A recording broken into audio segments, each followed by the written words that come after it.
I got a question from Patricia Bradford after she watched one of my videos. We've talked before. Patricia's been around for a while. Thanks for the question. My name is Dan Paulson, everybody. Welcome. Okay, it's on Ecclesiastes, and actually, let me just pull up what she had here. It is, hey, hope you're doing well. Things good here. All is vanity, but still we try. Can you describe what was revealed to make a king come to the truth that all is vanity? Okay, that's a tricky one. Yeah, because we have to know what vanity is too and everything. So, all right. And you know what? The Ecclesiastes is an interesting piece of work. It's unique in the way that it is. It's still teaching the same material that other myths and religions are teaching at a core layer. When you interpret it, there's a very deep layer that it's going to be teaching something that is in common.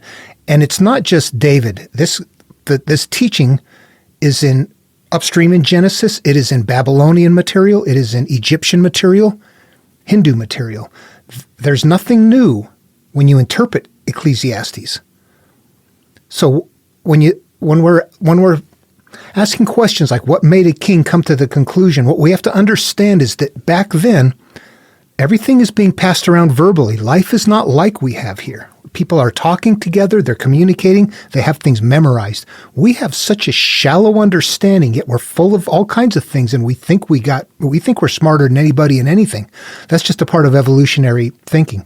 But we're really behind the ball on understanding this stuff. Also understanding that there's going to be a lot of things that we hear, if we go through, it's going to sound similar. They're all copying motifs from each other. They're sharing one template, and they're copying motifs. If you have to go through cross a river is a common one. River Styx, River Chebar, River Jordan. Those are all rivers to cross in the front of monomyths in the Bible or in Greek myth. Crossing the Red Sea, going through clashing rocks. Those are all shared motifs, crossing the threshold. We're not going to see a crossing of the threshold here in Ecclesiastes because it's not a monomyth. What it is a teacher teaching in a new modern verbiage, in the verbiage of Ecclesiastes that it's something that is in Abraham, it's in the religion, but if you look at it, boy, you know what? We have to analyze it. So let's look at a couple of things in here. Okay, the first thing I want to do is reestablish this numbering pattern here. This is a very crucial background piece. This is something nobody knows. You have to analyze it. Well, I'm sure somebody knows it. It's not known in public. All right, so what we have here, if you've not seen it before, these are numbers that are gathered up in analog farms in Genesis, where it says so-and-so lived 907 years and then died, or somebody lived 840 years and then they died. All that numbering pattern in there, you have to analyze that, but these numbers are gathered from there. I don't have it completely dialed in, but you look at all these 1, 2, 3, 4, 5, 6. I have them right now as Eden pure soul state. That's not correct. What I want to stop and say right here is that there's like a pattern of numbers, 1, 2, 3, 4, 5, 6, 7, 8, all the way through. When you get to 7, that's like the Garden of Eden, naked, unashamed in the garden on day 7, right there, pure state right there. And then 8 steps into first sin. So as we're going through, that's a life cycle. 7 is you as a child before we begin judging life. 8 is when we've judged life. Now we're hurt. Now I'm a piece of crap. Now I'm stupid. Now I understand that I hate those people, or I don't like this, or something like that. That steps into 8. We start becoming mental products, derogatory of our pure initial state.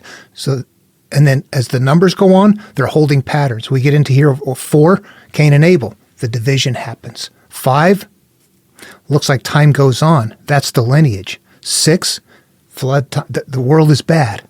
Time for destruction. 7, pure state. Flood the world. It's going to sequence like that in the numbering pattern. It's hard to see that. The reason that would be done, think about it. This is an instruction sheet. Here's the numbers, and this is the step along the way. This is beginning, this is division, this is such. When you create your story, follow this pattern right here. This pattern is the sequences of a human life. Follow this pattern. Here's the numbers. Here's the steps. That's what they're doing. There's numbering sequences that have to happen. Division preparation is going to be step 4, transition step 9. Okay, this may not make sense to anybody, but those 22 numbers right there are repeated over 6,052 times in the Bible. There's patterns. They're following a pattern.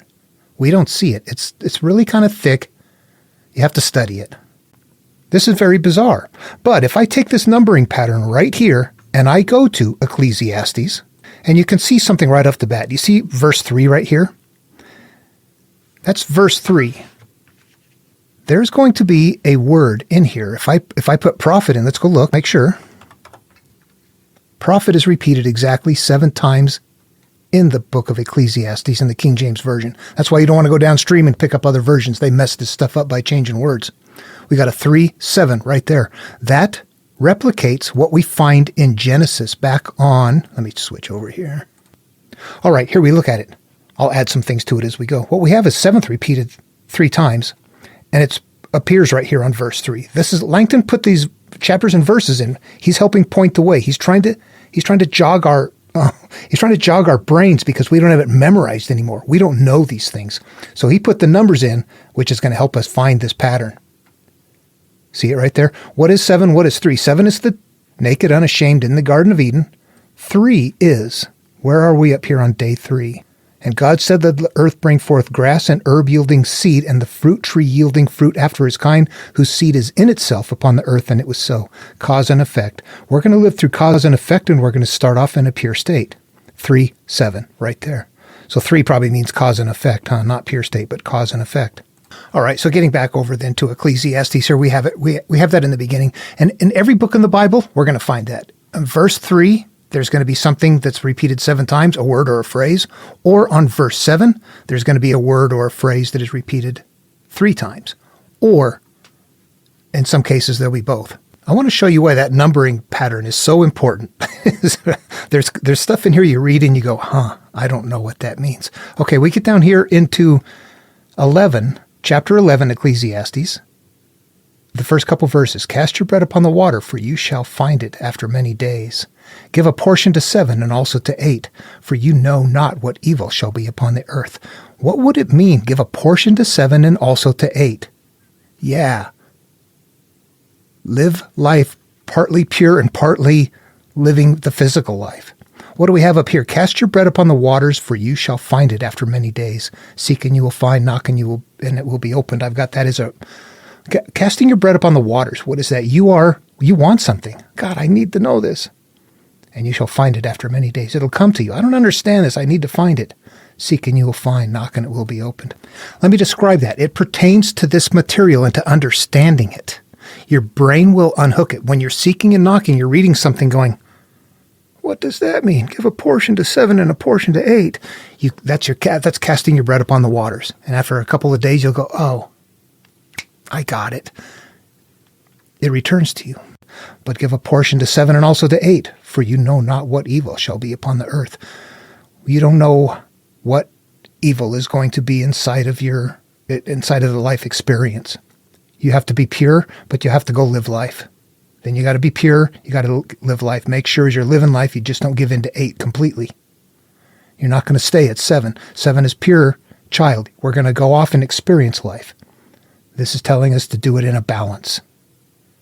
Let's take a look at another correlation here. The first verse in chapter 12 says, remember now the Creator in the days of your youth, while the evil days come not, nor the years draw nigh, when thou shalt say, I have no pleasures in them.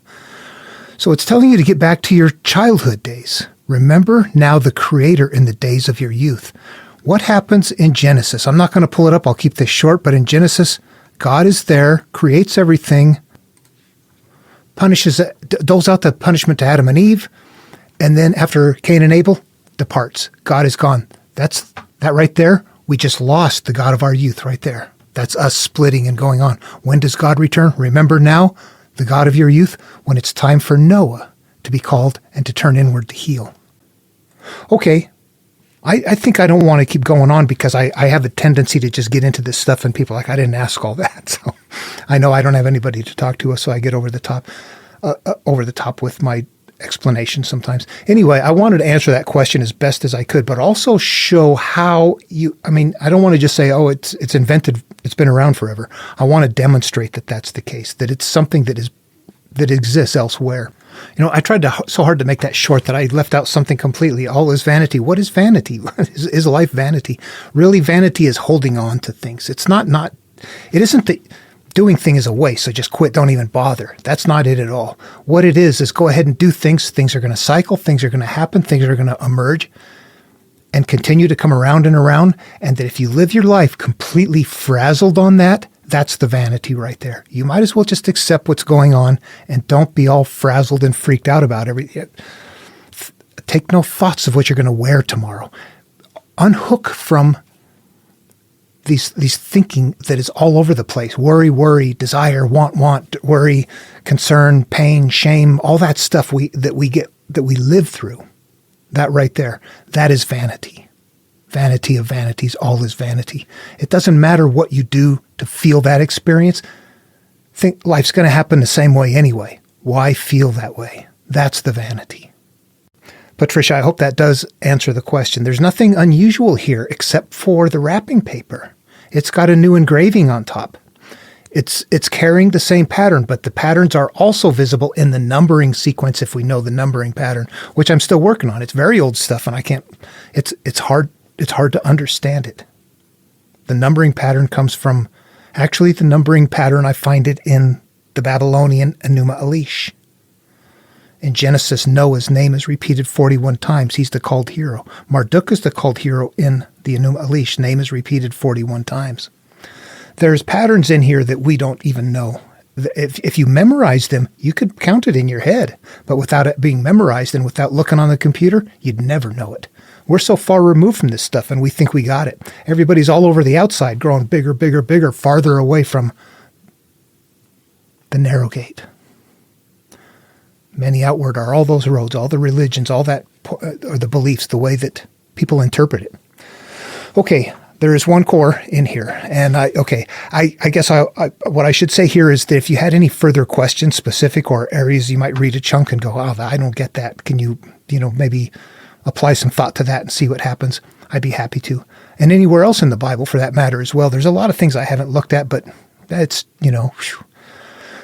I'm really, my interest is really sagging on this because there's just nobody to talk to. It's got too deep. It's too far. I think it's lost. It doesn't. Yeah. Anyway. All right. Hope that answered the question. See you in the next video.